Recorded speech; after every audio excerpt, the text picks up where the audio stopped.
नमस्कार दोस्तों, अर्पण Sangeeta YouTube channel पे आप सभी का स्वागत है। दोस्तों, आज गोस्वामी तुलसीदास जी और एपीजे अब्दुल कलाम जी का एक महत्वपूर्ण दिवस है। गोस्वामी तुलसीदास जी जो भारतीय मानस के पटल पर एक आत्म केंद्रित और भक्ति रूप से केंद्रित महान कवि हैं, उनकी आज जन्मदिन है जो सप्तमी तिथि में श्रावण मास में जन्म हुआ था। उसके साथ साथ एपीजे अब्दुल कलाम की जो महान वैज्ञानिक और भारत के पूर्व राष्ट्रपति रह चुके हैं और एकमात्र अविवाहित राष्ट्रपति रह चुके हैं, ऐसे महापुरुष की आज पुण्यतिथि है। दोस्तों, इन लोगों के बारे में आज विशेष रूप से थोड़ी सी टिप्पणी लेकर के आए हैं। यदि आप नए चैनल पर नए विजिट कर रहे हैं तो चैनल को सब्सक्राइब कर लीजिएगा। दोस्तों, गोस्वामी तुलसीदास जी का जन्म 1589 विक्रम राजापुर बांदा उत्तर प्रदेश में माना जाता है, क्योंकि इनकी एक पंक्ति है, मैं पुनि निज सुर सन सुनी कथा सो सुकर खेत, के आधार पर इनका जन्म एटा जिले के सोरो नामक ग्राम में माना जाता है। इनके पिता आत्माराम दुबे तथा माता हुलसी देवी थी। इनकी पत्नी रत्नावली थी, जिनके एक बार कहा जाता है कि ये पत्नी को बहुत अधिक प्रेम करते थे, जिससे एक बार रत्नावली इनसे खिन्न होकर बोली कि आप जितना ध्यान मुझ में देते हो, अगर इससे कम ही ध्यान प्रभु भक्ति में दे देते तो साक्षात प्रभु के दर्शन आपको हो जाते। रत्नावली की बातें इन्हें दिल पर चोट कर गई और वे प्रभु की भक्ति की ओर उन्मुख हो गए। रत्नावली की बातों से इन्हें वैराग्य हो गया। इसके उपरांत ये काशी गए। काशी में विद्वान से सनातन से तुलसी ने वेद वेदांग का ज्ञान प्राप्त किया और अनेक तीर्थों का भ्रमण करते हुए श्री राम के पावन चरित्र का गुणगान करने लगे। इनका सर्वाधिक समय काशी, अयोध्या और चित्रकूट में व्यतीत हुआ, किंतु अपने अंतिम समय में काशी आ गए और सन 1623 ईस्वी में इन्होंने राम राम कहते हुए काशी के 80 घाट पर परमात्मा में विलीन हो गए।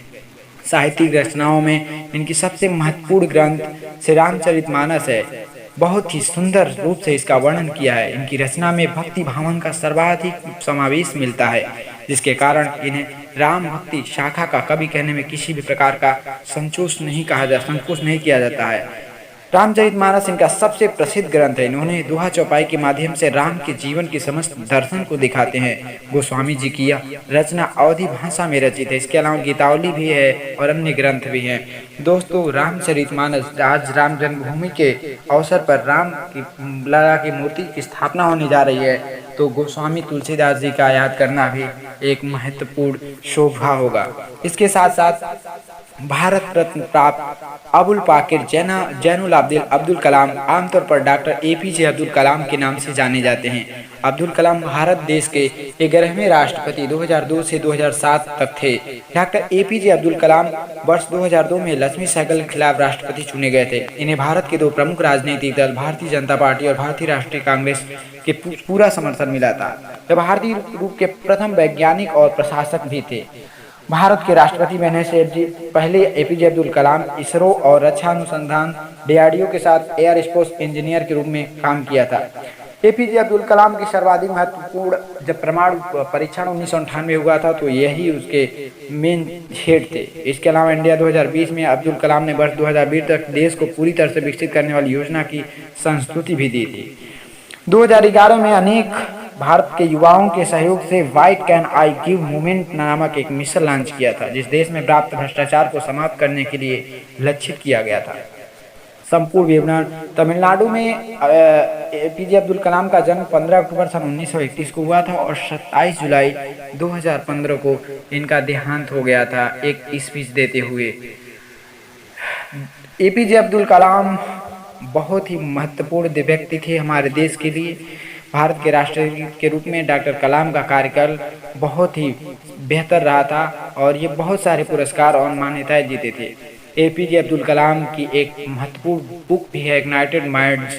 एपीजे अब्दुल कलाम चुनौतियों के माध्यम से एक यात्रा करते थे। ये कहते थे कि सपनों को क्रियाओं में बदलिए। सपने वे होते हैं जो सोने नहीं देते, जो सोने देते हैं वे सपने नहीं होते।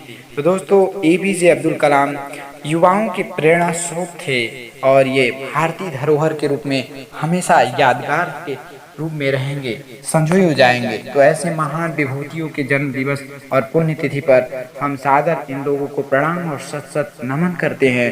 साथ ही साथ इसके अलावा आपको वीडियो कैसी लगी इसके बारे में जरूर जिक्र कीजिएगा। धन्यवाद दोस्तों।